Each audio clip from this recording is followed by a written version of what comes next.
Innal hamdalillah nahmaduhu wa nasta'inuhu wa nastaghfiruh wa na'udzu billahi min shururi anfusina wa sayyiati a'malina may yahdihillahu fala mudilla lahu wa may yudlilhu fala hadiya lahu asyhadu an la ilaha illallah wahdahu la syarika lahu wa asyhadu anna Muhammadan abduhu wa rasuluhu la rasula wa la nabiyya ba'dah. Allahumma salli wa sallim wa barik ala nabiyyina Muhammad wa ala alihi wa sahbihi wa mawalah. Rabbi shrah li sadri wa yassir li amri wahlul 'uqdatam min lisani yafqahu qawli. Rabbi zidni ilma warzuqni fahma birahmatika ya arhamar rahimin. Jamaah salat maghrib di Mushola Darussalam yang dimuliakan Allah Subhanahu wa taala. Kita wajib bersyukur, seharusnya banyak bersyukur kepada Allah Subhanahu wa taala. Pada malam hari ini kita diberikan oleh Allah Subhanahu wa taala kesempatan untuk melaksanakan ibadah salat maghrib secara berjamaah. Itu yang utama. Salawat dan salam mudah-mudahan tetap tercurah kepada Nabi kita Nabi Muhammad sallallahu alaihi wasallam, kepada keluarga beliau, sahabat-sahabat Rasulullah sallallahu alaihi wasallam,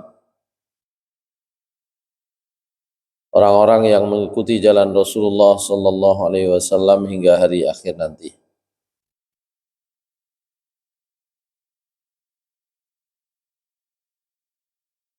Jamaah sekalian yang dimuliakan Allah Subhanahu wa taala,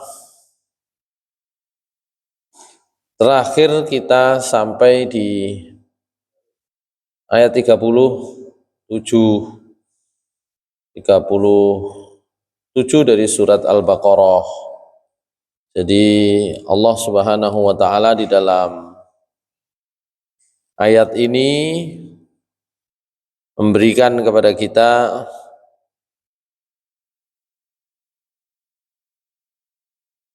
informasi, tapi ini juga sekaligus hikmah yang tersembunyi.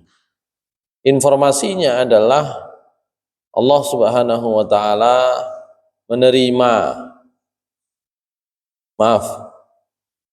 sebelum menerima taubatnya Nabi Adam, memberikan pada Nabi Adam beberapa ucapan kalimat yang itu menjadi kunci diberikannya taubat Allah Subhanahu wa taala. Jadi Nabi Adam niku diberi hukuman, diberi sanksi, tapi sekaligus diberi kunci untuk melepaskan diri dari sanksi. Ya karena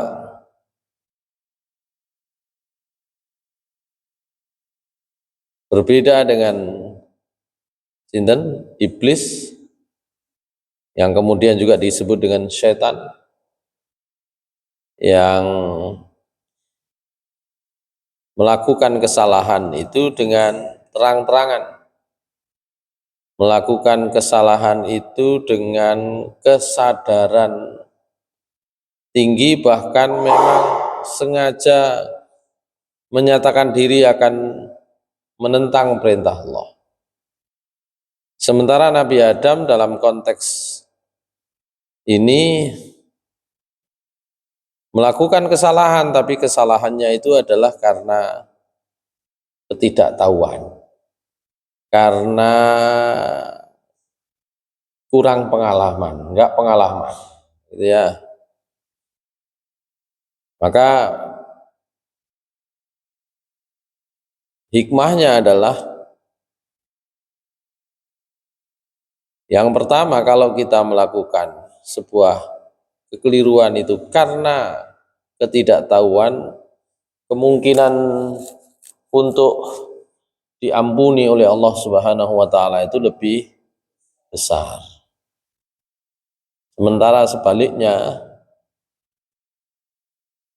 orang yang melakukan kekeliruan, kesalahan itu dengan terang-terangan padahal dia sudah mengetahui itu oleh Allah Subhanahu wa taala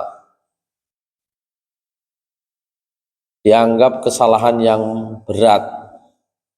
Oleh karena itu, bahkan kesalahan yang mungkin sudah pernah diampuni oleh Allah Subhanahu wa taala sekalipun,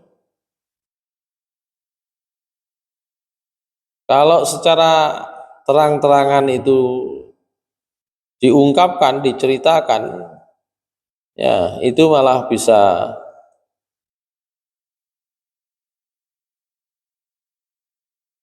menjadi alasan dari Allah Subhanahu wa taala untuk tidak mengampuni. Rasulullah SAW pernah bersabda dalam hadis yang sahih diriwayatkan oleh Bukhari dan Muslim, kullu ummati mu'afa illal mujahirin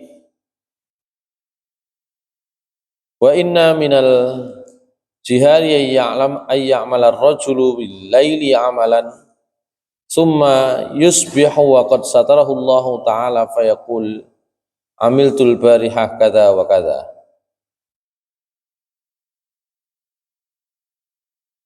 Qad bata yasturuhu rabbu wa yusbihu yakshifu sitrallahi anhu. Setiap umat Nabi Muhammad, setiap umatku ini, kata Nabi Muhammad SAW, mu'afa, mendapatkan ampunan, maaf dari Allah nanti. Jadi kula panjenengan kari ini ngenteni urutan mawon. Jadi setiap umatnya Nabi Muhammad SAW itu akan dimaafkan, diampuni. Nah, kesempatan untuk mendapatkan ampunan, maaf dari Allah itu besar. Illal mujahirin, kecuali mujahir. Rasulullah SAW langsung menjelaskan apa makna mujahir itu. Wa inna minal jihari, dan sungguh yang disebut jihar, orangnya mujahir, perbuatannya jihar, itu adalah ayya'mala ar-rajulu bil laili amalan, di mana seseorang misalnya ketika malam hari melakukan sebuah perbuatan dosa, summa yusbihu wa qad satarahu Allah ta'ala, kemudian datang waktu pagi oleh Allah Subhanahu wa taala, amalnya itu sudah ditutup sebenarnya. Kok ternyata pagi-pagi dia cerita fayaqulu amiltul bariha kadza wa kadza. Tadi malam saya ngelakoni iki. Dosa yang seharusnya orang lain tidak perlu tahu, tapi kemudian ternyata dibuka sendiri. Kata Rasulullah, qad bata yasturu rabbuh.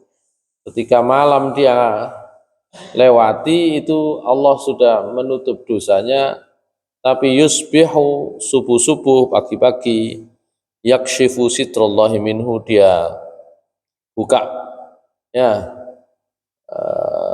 tutup Allah yang diberikan kepadanya.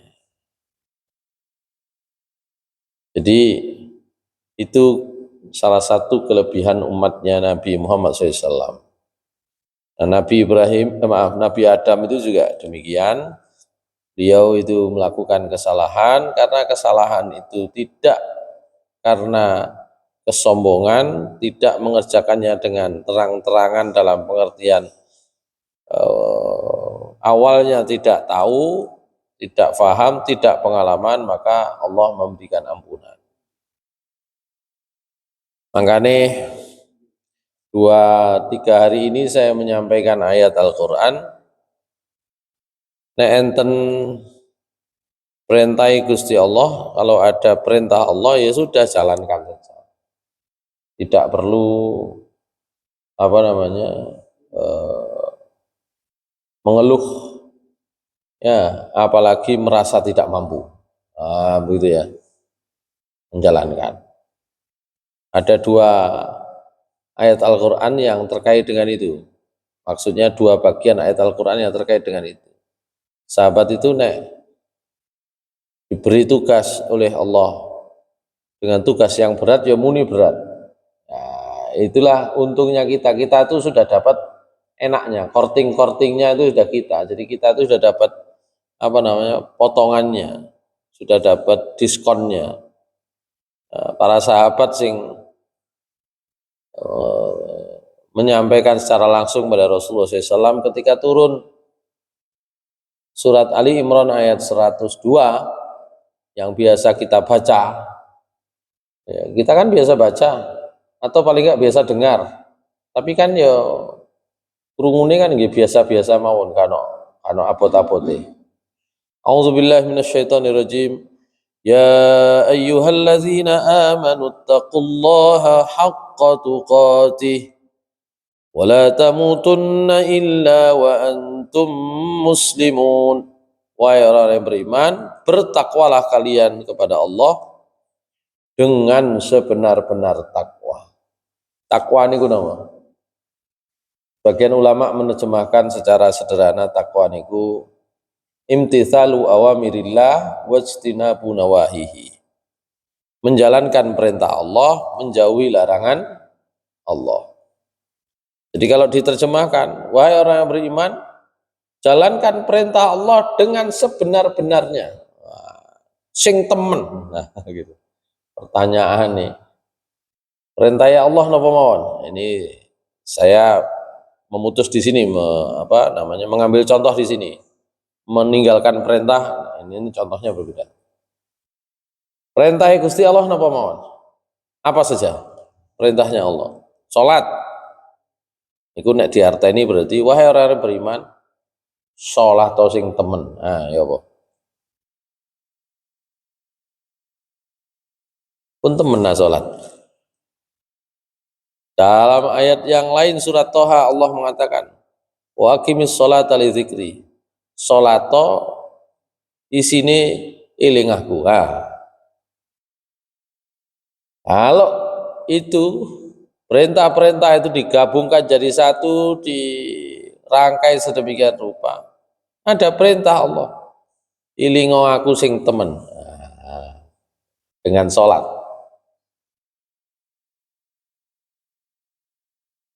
Kira-kira sakit napa mboten? Abot. Ngoten lho, nggih isoke salat Allahu Akbar.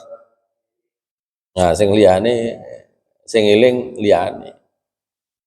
Ketika para sahabat mendengar ada turun ayat ya ayyuhalladzina amanu taqullaha haqqa tuqatih. Lho sahabat itu ya kabotan. Datanglah sahabat-sahabat itu kepada Nabi SAW, datang, ngoten niku takon. Nah, maka mereka bertanya kepada Rasulullah SAW, ya, wahai Rasulullah, kok abot kok berat ya menjalankan perintah ini kan gitu. Wastadza dzalika. Ya, hal itu sulit dijalankan oleh para sahabat dan mereka mendatangi Nabi Shallallahu Alaihi Wasallam. Karena tahu berat, turunlah ayat yang itu memberikan kepada kita keringanan. Surat At-Taghabun ayat 16. A'udzu billahi minasyaitonir rajim. Fattaqullaha mastata'tum wasma'u wa ati'u wa anfiqu khairan li anfusikum. Wa man yuqa shuhha nafsihi fa ulaika humul muflihun.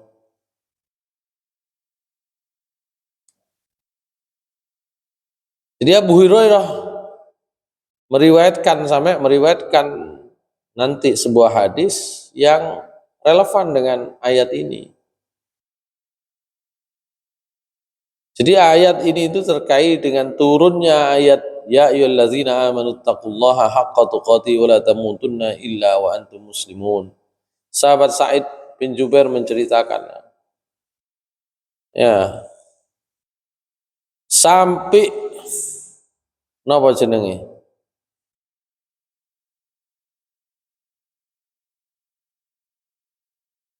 Ya gemeter. Sampai kemeringet karena harus mendapatkan perintah yang berat. Maka turunlah ayat Al-Qur'an. Fattaqullaha mastata'tum. Bertakwalah kalian semampu kalian. Tak mampu nih. Niku jenenge oleh diskon. Mari muni kudu sing temen. Nek gak temen berarti gak dianggap melaksanakan. Karena itu menjadi berat dirasakan oleh para sahabat, mereka mengadu kepada Rasulullah, maka turunlah ayat fattaqullaha mastata'tum. Bertakwalah kalian kepada Allah semampu kalian. Sehingga Abu Hurairah meriwayatkan Rasulullah SAW bersabda, "Idza amartukum bi amrin fa'tu minhu mastata'tum." Jika aku perintahkan kalian sesuatu, kerjakan semampu kalian. Wa ma nahaitukum anhu fantahu atau fajtanibuh. Jika aku melarang kalian, maka jauhi. Ayat yang kedua, ayat yang sering kita baca.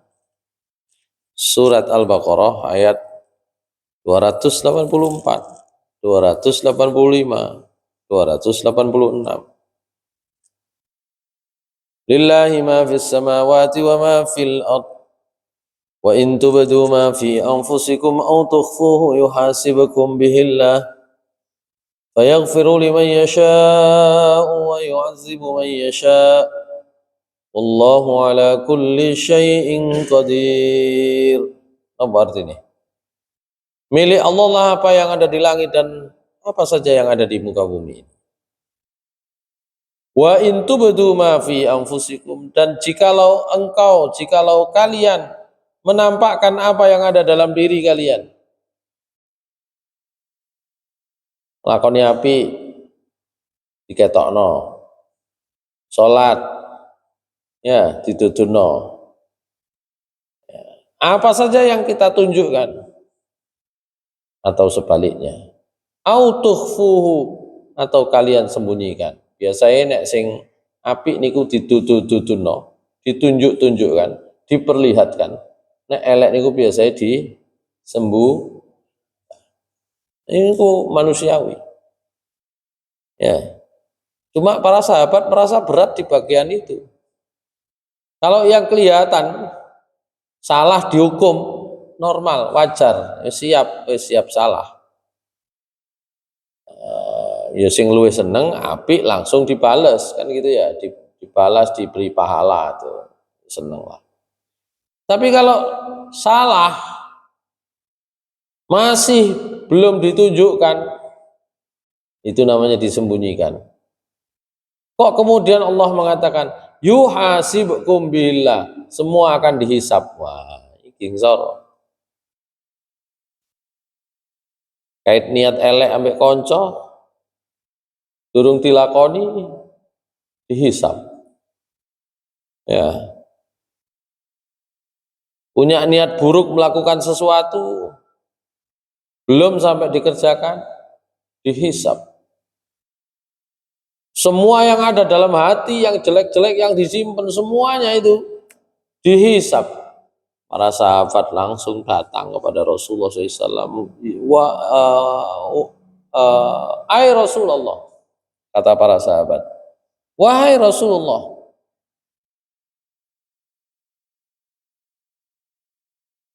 qad kullifna, kami ini sudah diberikan oleh Allah beban, ya, bil a'mali ma nutiku. Kami ini diberi beban untuk mengerjakan amal-amal yang kami sanggup mengerjakannya. Dikasihlah penjelasan oleh para sahabat, sholat, dikasih tugas puasa, dikasih tugas jihad, jihad disebut, dikasih tugas infak, kami sanggup.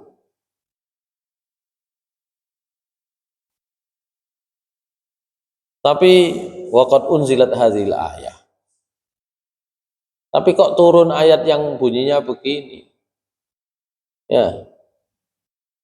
Dan kami tidak sanggup untuk mengerjakannya. Sanggup pula nek sembarang dihisab ngoten ampun.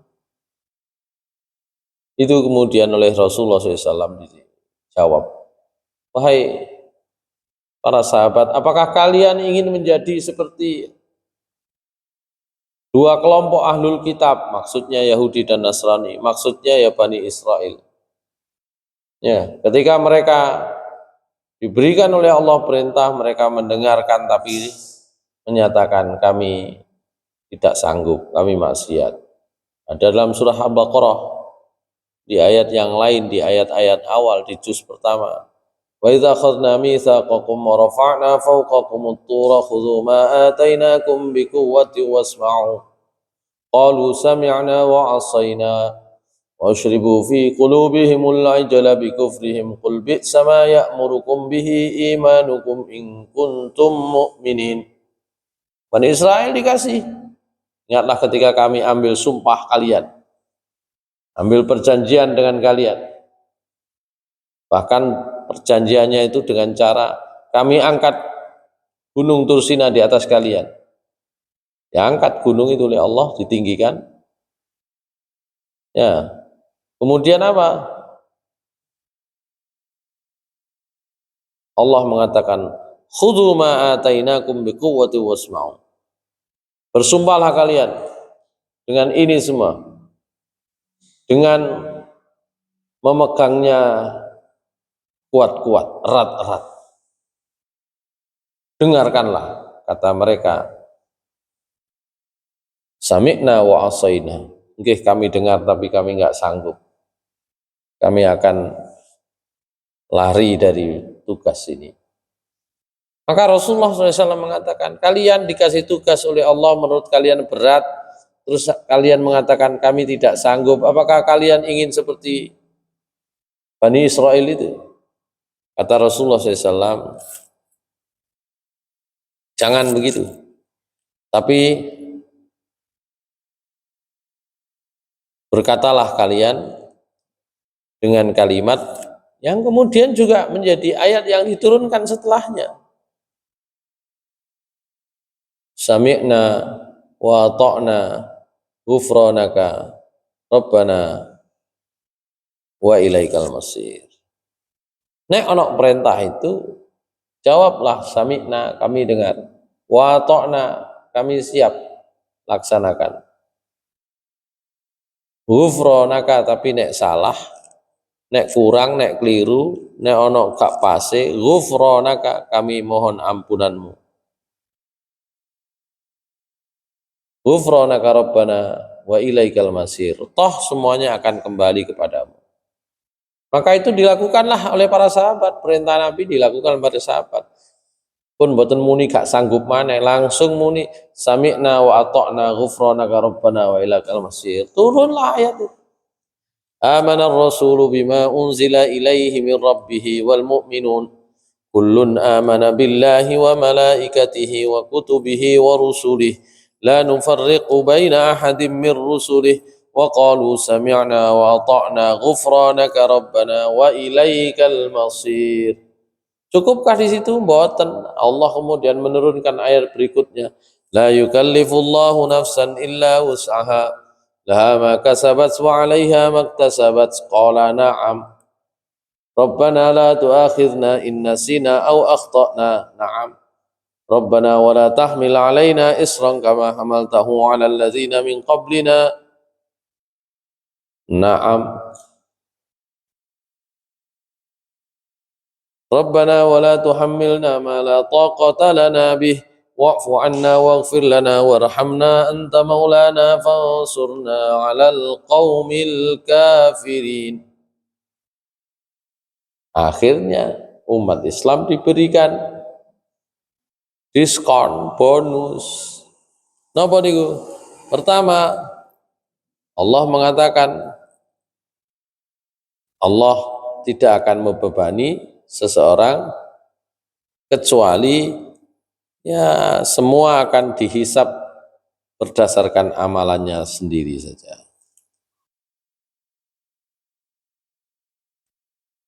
Laha ma kasabat wa 'alaiha maktasabat. Rabbana la tu'akhidna in nasina wa akhtana. Itu tadi terkait dengan pernyataannya, terkait dengan sikapnya Nabi Adam. Jangan kau hukum kami karena kekeliruan dan kealpaan kami. Nek mergo keliru alpa kak sengojo, mohon beri saya ampunan. Ya kan gitu. Jangan kau berikan kepada kami beban yang berat seperti beban kaum sebelummu. Nah, itu dikabulkan oleh Allah. Jangan kau bebani kami dengan beban yang tidak sanggup kami memikulnya. Wa'fu anna waghfir lana warhamna anta maulana fansurna 'alal qaumil kafirin. Itu sebagai pengikat. Ya, jelas gak iso penuh mengerjakan perintah Allah itu. Maka kata kuncinya adalah kalau kita tidak bisa memberikan amal yang penuh seperti yang dikehendaki oleh Allah, kata kuncinya adalah kalau di akhir surat Al-Baqarah wa'fu anna waghfir lana warhamna.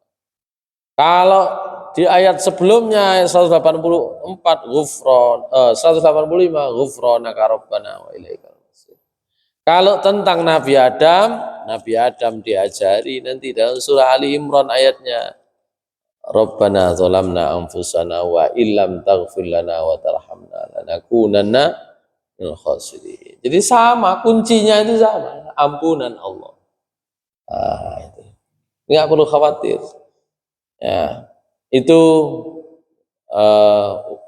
untuk mengantarkan sampai pada Nabi Adam dapat apa? Dapat kunci ampunan Allah.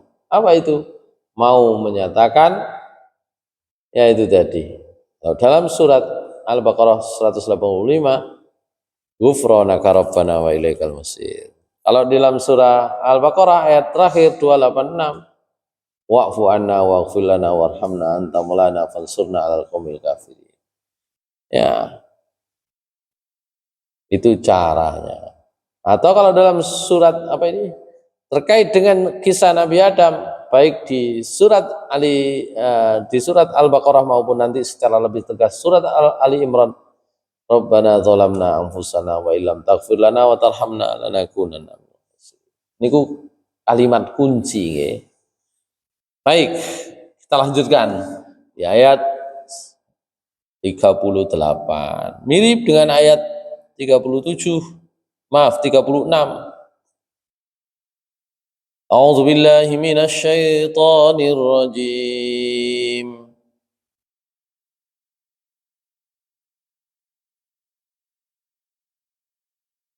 Qulna ihbitu minha jami'a fa imma ya'tiyannakum minni hudan faman tabi'a hudaya fala khawfun 'alaihim wala hum yahzanun.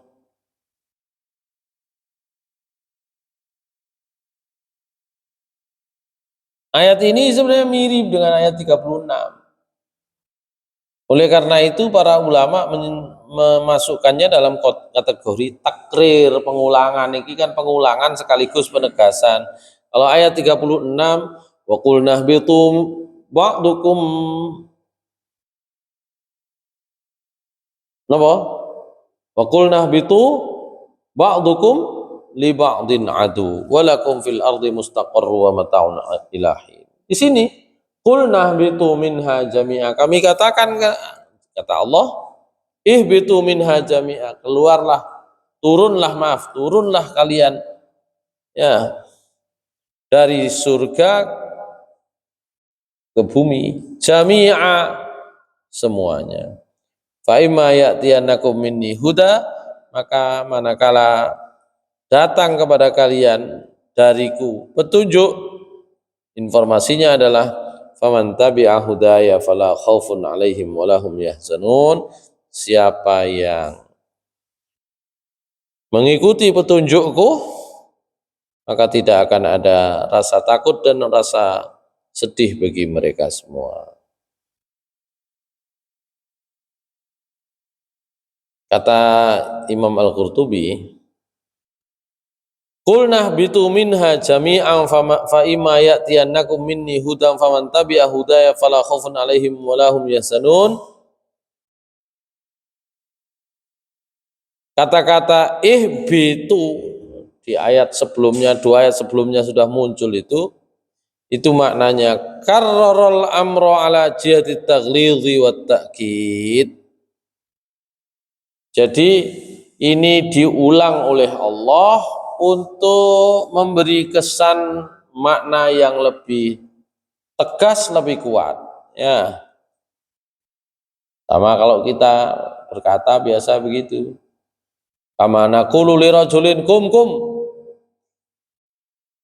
Duduk titik kum cara Jawa. Kum itu berdiri, kum itu berdiri. Nah, itu bisa diulang untuk menekankan, menguatkan. Sama saja bahasa kita itu sebenarnya meniru dengan cara Al-Quran membuat narasi. Cara Allah membuat kalimat itu sama. Ya, manusia membuat kalimat. Ayo, diri. Nah, itu sama itu. Dengan Allah mengulang, qulna ihbitu minha jami'ah. Baik. Lah karena disebut 2 kali di ayat 26, ihbitu apa? Ba'dukum li ba'din adu. Turunlah, saiki nggih muni, turunlah, maka kata Imam Al-Qurtubi, al-hubutul awwalu minal jannati ilas sama. Jadi turunnya Nabi Adam itu pertama adalah dari surga ke langit. Wasani minas sama ilal ardi. Dan perintah yang kedua itu turun dari langit ke bumi. Itu kenapa kok perintah turunnya itu 2 kali? Imam Al-Qurtubi memberi penjelasan seperti itu. Napa kok ngoten? Karena ketika nanti bicara tentang Isra Mi'raj, Imam Al-Qurtubi bercerita bahwa ada dalil bahwa surga itu ada di langit tingkat 7. Jadi kalau awalnya ada di surga, kemudian kok disuruh turun, maka dari surga lah di langit tingkat 7 ke langit dunia, kan gitu ya. Itu makna qulna ihbitu minha jami'ah. Fa imma ya'tiyannakum minni huda, maka manakala di antara kalian ada yang membawa petunjuk kepadaku, faman tabi'a hudaya fala khaufun 'alaihim wa la hum yahzanun. Siapa saja yang memegang petunjuk dari Nabi Muhammad sallallahu alaihi wasallam itu tidak akan pernah merasa takut dan tidak akan pernah merasa sedih. Masyaallah muslimin rahimakumullah, niki ayat kenapa kok diulang Pak artinya? Yang satu munine kulnah bitu ba'dukum li ba'din adu. Sing sijine kulnah bitu minha jami'a dan seterusnya. Kita lanjutkan.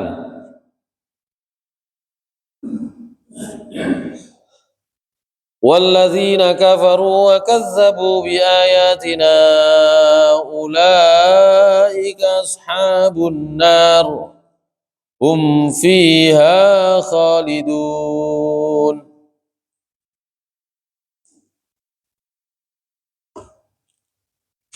Sementara orang-orang yang kafir, yang mendustakan ayat-ayat Al-Quran, itulah orang-orang yang kemudian tidak mendapatkan kebahagiaan. Ya. Karena di ayat 39 ini, ayat 38 kan mirip tadi ya. Orang-orang yang kafir dan mendustakan ayat-ayat Allah, itulah mereka yang menjadi ashabun nari hum fiha khalidun. Menjadi penduduk neraka, mereka kekal di dalamnya selama-lamanya.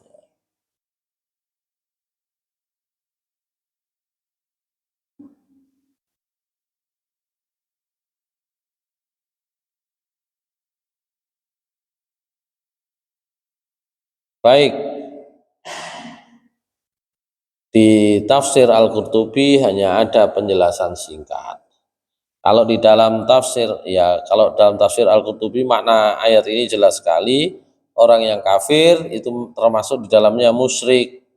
Ya, musyrik itu persis seperti yang disampaikan oleh Allah dalam surat nampun jenenge Al-Bayyinah, gitu kan, karena orang kafir itu terdiri dari dua, ya, siji kafir ahlil kitab dan yang kedua adalah musyrik.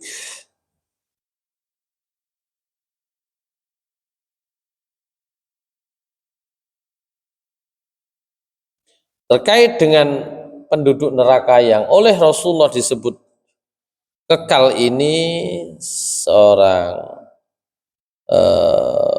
periwayat namanya Malik bin Sannan al-Khudri, dia menceritakan Rasulullah SAW pernah bersabda, amma ahlun naril ladzina hum ahluha fa innahum la yamutuna fiha wa la yahyaun.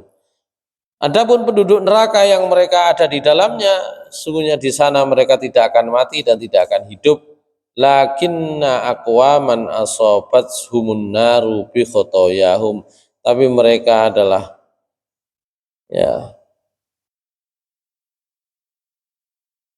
mereka tidak mati, tidak hidup, tapi mereka adalah kaum yang nanti akan menerima api neraka karena kesalahan-kesalahan mereka, atau karena dosa-dosa mereka, nanti mereka akan sempat dimatikan sebentar, hatta idza saru fahman udzina fis syafa'ah. Nah, hingga ketika mereka itu sudah jadi menghitam, mereka akan mendapatkan syafaat. Jadi enten kalih modelnya nanti di neraka itu, yang selama-lamanya atau yang akan mendapatkan ampunan syafaat dari Nabi SAW.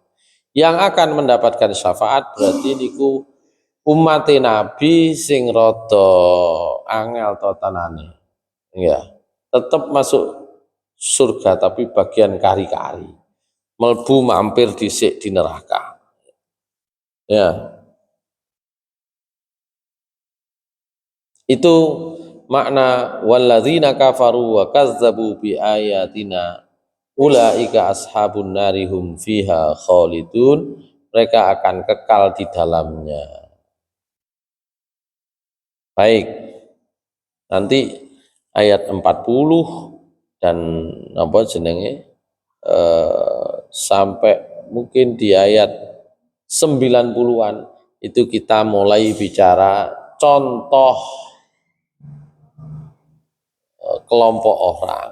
Kalau kita perhatikan dari surat Al-Baqarah ayat yang kedua, yang pertama kan Alif Lam Mim, ketiga, keempat, dan seterusnya, Allah hanya bicara kriteria, bicara tentang iman itu bagaimana, kufur itu bagaimana, nifak atau menjadi munafik itu bagaimana. Jadi di awal Allah bicara kriteria. Kemudian Allah bicara tentang, berarti kriteria kan tentang tiga kelompok, mukmin atau muttaqin, terus kafir dan munafik. Nah, di ayat berapa kemarin? Mulai membahas Nabi Adam, terus enten malaikat, terus ada pembahasan tentang iblis atau setan. Allah bicara contohnya yang paling awal. Contoh yang paling awal itu adalah kelompok malaikat yang hanya beribadah. Ya, gak mungkin diarani kafir, gak mungkin diarani iman, gak mungkin diarani munafik. Ya, karena memang dia tidak punya tugas itu. Nah, yang punya tugas itulah manusia. Dimunculkanlah figur Nabi Adam yang awalnya itu baik, kemudian perjalanan berikutnya beliau dianggap durhaka, mendurhakai perintah Allah, barulah kemudian diampuni lagi. Di sisi lain ada makhluk yang tidak diampuni selama-lamanya, adalah iblis. Masyaallah muslimin rahimakumullah. Nah, setelah bicara itu baru Allah bicara contoh kelompok masyarakat, yaitu Bani Israel. Bani Israel di satu sisi disebut oleh Allah sebagai umat yang paling unggul. Ini nanti kita mulai di ayat 40 itu, Bani Israel itu umat yang paling unggul. Mboten enten kok wong Jawa dadi umat paling unggul, mboten enten. Saya sampaikan ini supaya kita bisa menerima penjelasan Al-Qur'an, karena sering kali kita itu menggunakan logika. Ya, lapo wong Jawa nganut wong Arab kan itu ya. Biasanya kan begitu. Dianggap keunggulan itu ada pada masing-masing. Jadi saling bangga terhadap identitasnya sendiri-sendiri. Sementara Allah milih kelompok yang unggul itu tidak bisa dipungkiri lagi adalah keturunan Bani Israel. Itu adalah kelompok yang unggul. Ya Bani Israel azkuru ni'mati allati an'amtu alaikum wa aufu bi'ahdi ufi bi'ahdikum wa iyaya farhabun. Wahai Bani Israel, ingatlah kalian terhadap nikmatku yang aku berikan kepada kalian. Penuhilah janji kalian dengan aku, maka aku akan memenuhi janji kepada kalian. Wa iyaya farhabun, dan hanya kepadakulah kalian hendaknya berharap. Ya. Di ayat ini Allah memerintahkan Bani Israel untuk mengikuti ajaran agama Islam. Bahkan dalam tafsir Ibnu Katsir disebutkan, maksud ayat ini adalah ada perintah supaya Bani Israel itu mengikuti Nabi Muhammad sallallahu alaihi wasallam.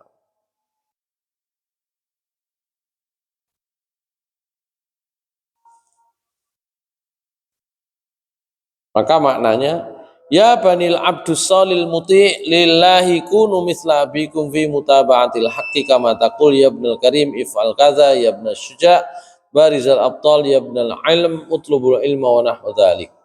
Wa min dzalika aidan qauluhu dzurriyyata man hamalna ma'a nuhin innahu kana 'abdan syakura.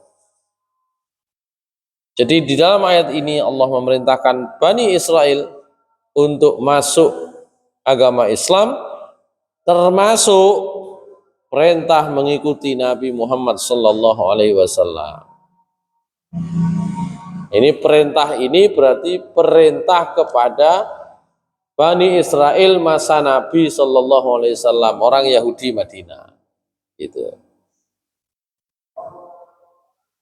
Nah, Israel itu adalah nama lain Nabi Yakub. Ya. Jadi Rasulullah SAW pernah ditanya oleh sekelompok orang Yahudi. Hadisnya diriwayatkan dari jalur Ibnu Abbas radhiyallahu anhuma. Nabi ketika baru datang ke Madinah dikerumuni orang Yahudi dan kemudian ditanya beliau itu, "Hal ta'lamuna anna Israil Yaqub?" Qalu Allahumma na'am. Faqala Nabi sallallahu alaihi wasallam, "Allahumma syhad." Wa qala al-A'mash an Ismail ibn Raja an Umair maula ibnu Abbas an Abdullah ibn Abbas anna Israil kaqaulika Abdullah. Israil itu Nabi Yakub. Ya. Dan ketika Rasulullah SAW didatangi banyak orang Yahudi, ya, Rasulullah justru bertanya, "Hal ta'lamun anna Israil Yakub?" Tahukah kalian bahwa yang dimaksud Israil itu adalah Yakub? Orang-orang Yahudi Madinah menjawab, "Allahumma na'am." Maka Rasulullah bersumpah kepada Allah, "Ya Allah isyad, Allahumma isyad." Ya Allah saksikan. Wis pokoke kula kandhani wong-wong niku nggih. Itulah kurang lebih. Ya. Nah, Israil itu kata Ibnu Abbas dalam bahasa Arab maknanya sama dengan Abdullah. Jadi Israil niku artinya Abdullah. Kata Ibnu Abbas, "Anna Israila ka qaulika Abdullah," bahwa Israil itu adalah kosakata yang artinya kalau dalam bahasa Arab adalah Abdullah. Sing elek mangkane sanes Israil, tapi Bani Israil. Ya, Bani niku keturunan, sing elek niku keturunane. Gitu. Nah, Israil itu namanya Nabi Yakub, nama lain dari napa wau Abdullah gitu. Cuma pernah saya baca di tarikh atau apa ya tarikh ya kalau nggak salah SD itu masih menggunakan versi yang sebenarnya tidak umum. Israil itu Isra perjalanan malam. Jadi disebut Israil karena pernah menempuh perjalanan malam. Tahu jauh. Israil itu bukan istilah bahasa Arab. Ya, Israil bukan istilah bahasa Arab. Israil itu bahasa Ibrani. Sehingga kalau mau menerjemahkan ya lebih pas kalau diterjemahkan menurut bahasa asalnya. Oh, Israil itu Isra dan nah, gitu. Ya, itu Tuhan, Allah. Isra itu abdun, hamba. Jadi Israel itu hamba Allah. Nama lain dari Nabi Yakub. Jadi nama lain Nabi Yakub Abdullah. Israel itu sing masalah adalah Bani Israel. Gitu.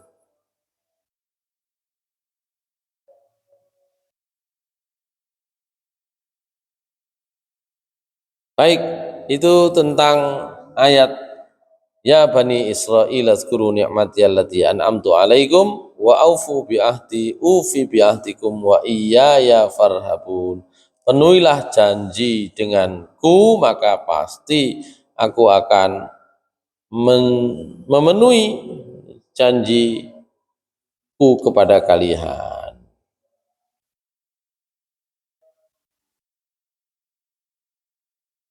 Terkait dengan turunnya ayat ini, tentu saja janji di sini adalah janji untuk meyakini, mengakui Nabi Shallallahu Alaihi Wasallam sebagai utusan Allah.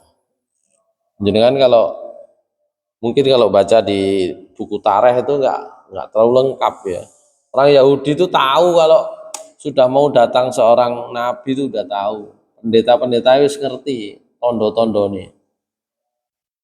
Bahkan kalau dalam sebuah film diceritakan Nabi Muhammad SAW bayi itu sudah kelihatan istimewanya sehingga orang Yahudi itu sudah ancang-ancang mau menculik. Karena itulah oleh bundanya, ya, ibunya Nabi SAW, Nabi Muhammad kecil itu segera diungsikan di tempat yang terpencil. Karena orang Yahudi ngincar, makanya ketika Abu Thalib, paman Nabi, mengajak beliau untuk berdagang sampai ke Syam, di perjalanan ketemu dengan pendeta Nasrani, pendeta itu mengatakan, onaanmu ki jogon, gitu ya. Karena ciri-ciri kenabian itu sudah terang seperti mereka mengenali anak-anak mereka, sehingga Allah mengatakan dalam surat Al-Baqarah, ya, alladzina ya'rifunahu kama ya'rifuna abna'ahum wa inna fariqam minhum la yaktumunal haqqa wa hum ya'lamun. Orang-orang Yahudi itu adalah orang-orang yang ya'rifuna, mengenal Nabi Muhammad SAW, ya, seperti mereka mengenal, ya, anak-anak mereka sendiri. Jadi begitu. Jadi kayak ero anake dhewe. Jadi mereka itu sebenarnya kenal Nabi seperti mereka kenal anaknya sendiri. Nggak mungkin keliru. Karena itu dalam sejarah tarikh yang tidak banyak diungkap, ya. Kalau tarikhnya itu tipis-tipis nggak banyak diungkap. Tapi kalau tarikhnya yang induk, yang tebal, tarikh Ibnu Hisham itu diungkap. Nabi SAW kecil ini sudah menghadapi ancaman penculikan, gitu ya, oleh orang Yahudi. Oleh mereka sudah tahu turunnya turunnya atau diutusnya seorang nabi dan rasul. Maka itulah yang disebut perjanjian, ya, dengan Allah Subhanahu wa taala. Baik, saya kira demikian. Yang pertama kita mendapat pelajaran bahwa Nabi Adam diberikan nikmat karunia oleh Allah Subhanahu wa taala berupa kata kunci untuk mendapatkan ampunan Allah. Ya, ayatnya itu Rabbana zalamna anfusana wa illam taghfir lana tarhamna lanakunanna minal khasirin. Ya, itu juga menunjukkan bahwa meskipun Allah Subhanahu wa taala itu menghukum kita, tapi Allah itu sakjane ya gak tega, gak mentolo. Wis dihukum, sadurunge dihukum nemen-nemen wis dikei kunci dhisik sadurunge dihukum. Nah, itu kuncinya adalah istighfar, mohon ampun. Nah, yang tidak diampuni sinten? Ngene wau. Sing terang-terangan wis ditutup dibuka maneh. Nah, gitu ya. Itu pelajarannya. Dan yang terkait dengan ayat terakhir atau ayat 39 dan 40 itu ada pengulangan perintah Allah, qulnah bitu minha jami'a dan seterusnya. Itu intinya Allah ingin menekankan yang pertama. Yang kedua ingin menunjukkan, sebagian ulama menjelaskan, pertama Nabi Adam diturunkan dari surga sampai langit dunia. Dari langit dunia baru diturunkan ke bumi, begitu.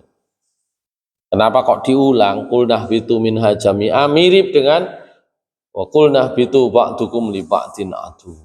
Yang terakhir Nabi Yakub disebut dengan gelarnya atau dengan nama lainnya itu Israel.